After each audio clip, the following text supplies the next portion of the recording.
The Select Assign section makes it easy to assign the inputs, outputs, and sends of a channel. By default, the pan switch is lit and the data encoders control channel pan. Notice the pan slider in Pro Tools responding. The Select Assign section includes buttons for pan, monitor phase, input, and output. In select mode, temporarily pressing any of these switches will display their status in the scribble strips to the right.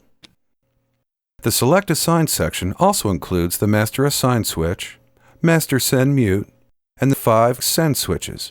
The flip switch is a valuable feature found on high-end mixing consoles and is further described in the automation tutorial. To assign an input to a channel, enter Assign mode by pressing the Assign button, then select Input. Use the data encoders to scroll through the available sources, like Digidesign hardware inputs and internal send buses.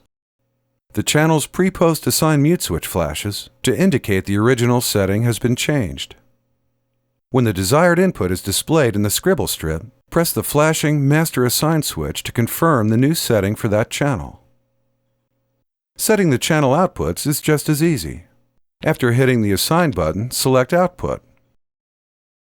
By the way, to cancel this or any other operation, press the Escape switch located in the Channel Matrix section. The send switches correspond to the 5 mono-stereo sends available on each Pro Tools channel. The data encoders scroll through all available mono sends, followed by all available stereo sends.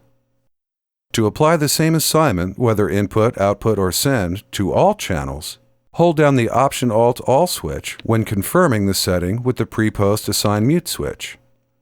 Send assignment can also be done from the DSP Edit Assign section, where all 5 sends on any channel are available at once. Press a channel Insert Send switch, then press the Send switch in the DSP Edit Assign section. All 5 of the selected channel's current send assignments are visible in the top 5 displays, with the selected channel name shown below in the channel group display. Press the Assign Enable switch next to a send and scroll through the available sends. Finally, press the flashing Assign Enable button to confirm. The capabilities of the Select Assign section greatly improve the speed with which Pro Tools can be set up.